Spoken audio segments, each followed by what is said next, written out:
Hey yummies, what's going on? What's going on? What's going on? What's going on? How y'all doing?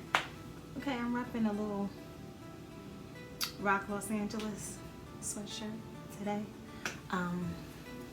Yeah, I love camouflage, so whenever I can find camouflage, I buy it. Anyway, today's gonna be good. We are going to make some steak pinwheels. I'm a red meat eater, still eat red meat, try to eat organic red meat whenever I can, and I try to make it a little bit different. Eventually I'll stop eating red meat, but we still have it, especially on the weekends, or if I have a taste for it. Red meat is not horrendously bad for you, but you should get a good quality meat whenever you can. So I try to buy organic meats whenever I can, especially red meats. Also, if you're exercising and if you're drinking a lot of water and you're eating, vegetables that flush your system, that helps as well for people that are worried about eating red meat. It's really the quality of the meat that's the issue. So that's what we're gonna do. I'm gonna show you guys exactly how I'm going to make this meal, and I'm also gonna have it with baked potato and a nice arugula salad and some sauteed veggies. Y'all know I love broccoli, so it's probably gonna be sauteed broccoli. All right, so here we go. Okay, so I'm using center cut steaks with the bone in. And what I did was I took a meat mallet and I hammered and tenderized the steaks. It's like maybe 2 steaks, and then I cut the bones out, okay? So here is all of the meat from the steak without the bone, even though I purchased a bone-in steak. I left some of the fat on the center cut chuck steaks, because when it cooks, I want that fat on there for the flavor. If you leave fat on your steak, it'll be more flavorful, and that's what I want. So now I'm gonna season the steaks with my usual salt, pepper, garlic, onion powder in this case also. And I'm gonna season the steaks up. If I had Worcestershire sauce, I would add that, because that's a really good liquid seasoning to add to your steaks. So if I had red meat, so if I had that, I would use it, but I don't. But I'm just pointing that out. Like, get yourself a bottle of Worcestershire sauce. Do yourself a favor. It's an amazing seasoning. Keep it in your cupboard. Whenever you make red meat, add you some of that to your red meat. I wish I had some. I didn't think about it when I went to the store.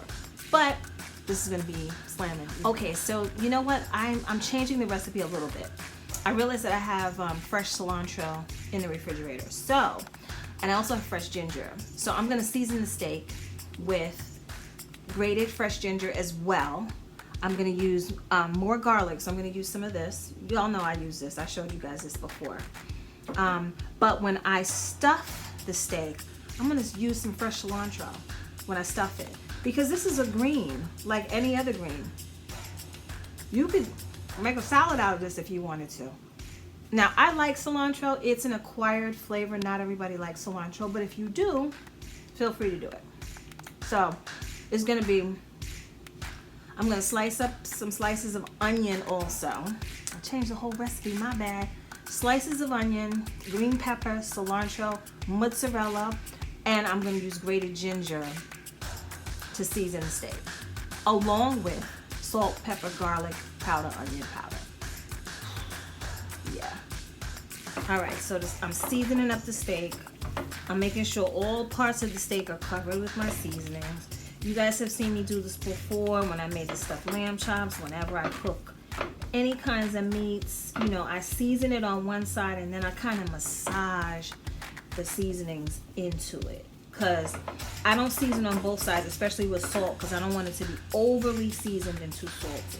So that's a little trick right there too. Some people flip it over and season on both sides. No, season it on one side and then massage it into the whole piece of meat. I also added paprika to this. Here is a piece of fresh ginger root. So I took an actual piece of ginger, I peeled the skin off of it, all right? And now I'm gonna grate it over my steak. I'm just using a regular grater, but I want that fresh ginger all up and through my steak. Ginger is a nice seasoning that you have to like ginger in order to like this, but if you combine it with other really good seasonings, it tastes good. It's used in a lot of Asian dishes, and I really like Asian food, so that's probably why I like it. You don't have to add the ginger. This is just if you want something a little bit different, if you want to make it a little bit more interesting. Add some fresh ginger to it. See how you like it. I think you'll like it. And so now here's this chopped up garlic. I'm gonna spread that. Now I'm a garlic fanatic, but if you don't want to use as much garlic, you don't have to. But it's gonna taste really good. It's gonna taste nice. All right, so now that chopped up garlic that I just spread on there, I'm gonna leave that to be on the inside of the pinwheel because I don't want those pieces of garlic to show on the outside. Okay, so I'm gonna leave that on the inside. It's chopped up, and the ginger is grated ginger, so when it cooks, it's gonna melt. You're not gonna really see the pieces of ginger. It's gonna melt into the food. And the garlic will be fine because it's gonna also soften up and almost disappear with the rest of the filling. All right, so I'm gonna show you guys how I'm going to make the pinwheels next. Okay, so I made a few pinwheels. Now I'm taking a larger piece of meat.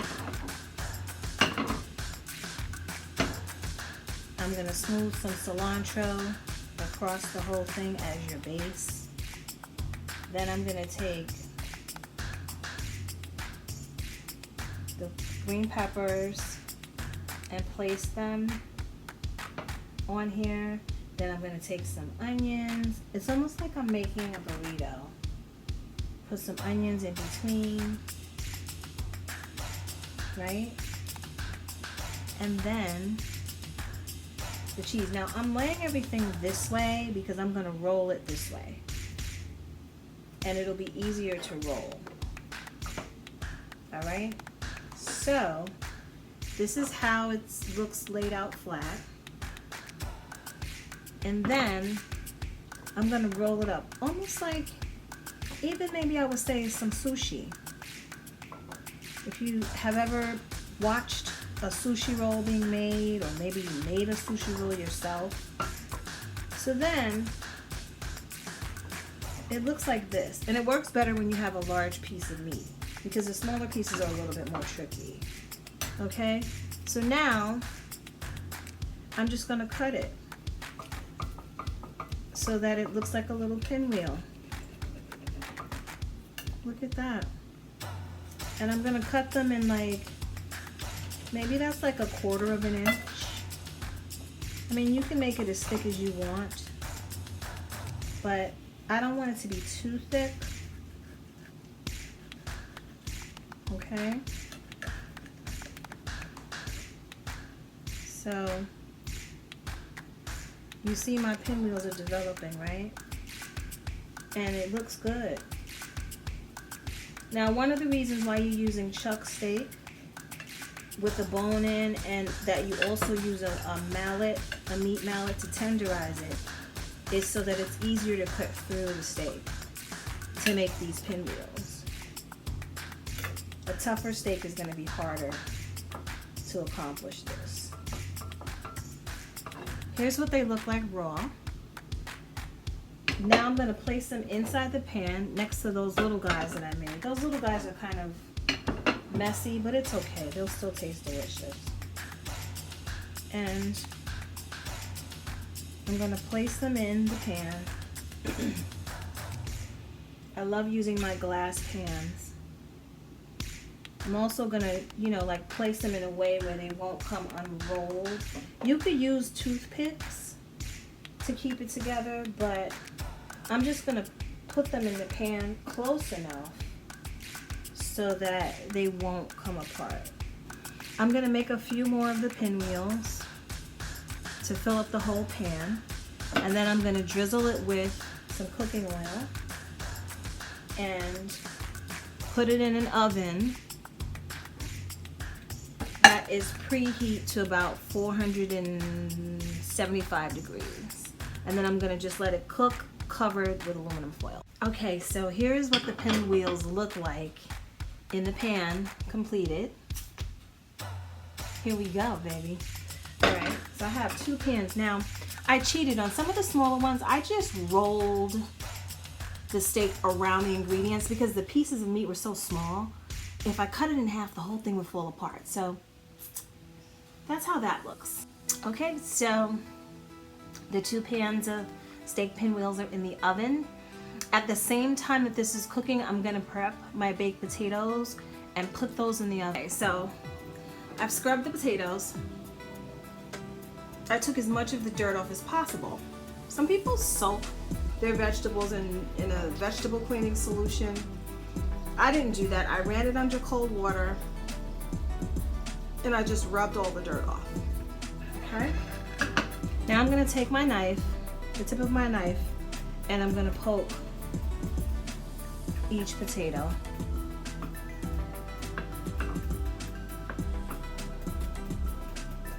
To get it to cook evenly. Okay? Now I'm gonna take some canola oil, put a little on my hand, and massage each potato with the canola oil. I'm doing this first, and then I'm gonna coat it with the kosher salt.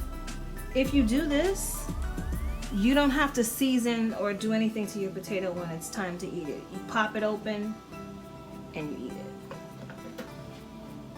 You will add like salt and all of that afterwards. You don't have to do it if you do it this way. So I'm gonna take some salt.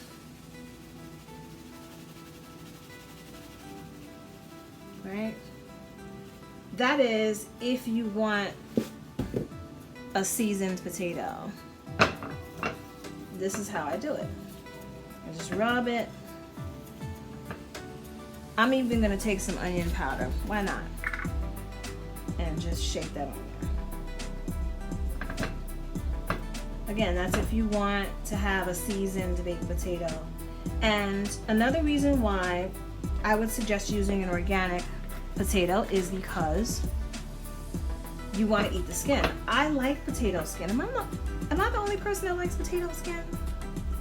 I like the potato skin. I like the whole entire potato. I don't leave the potato skin on the plate. Another reason to use organic. So that's it. These are ready to go in the oven. I'm gonna place them in the oven on some, like a foil. Inside the oven, I'm gonna place them on top of that and let them cook along with those steak medallions. Here's the steak pinwheels, the steak roll-ups. I mean, they look delicious. I feel like I should try one on camera. So I'm going to. Here's a little one.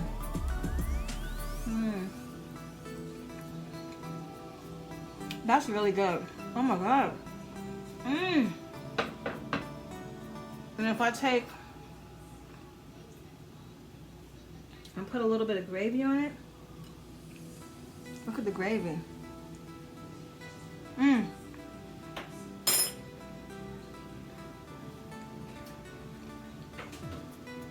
Man, listen. Delicious. Okay. I know I'm greedy. But you gotta taste the food when you cook. You have to. Yo, you guys, this is the finished plate. This is it.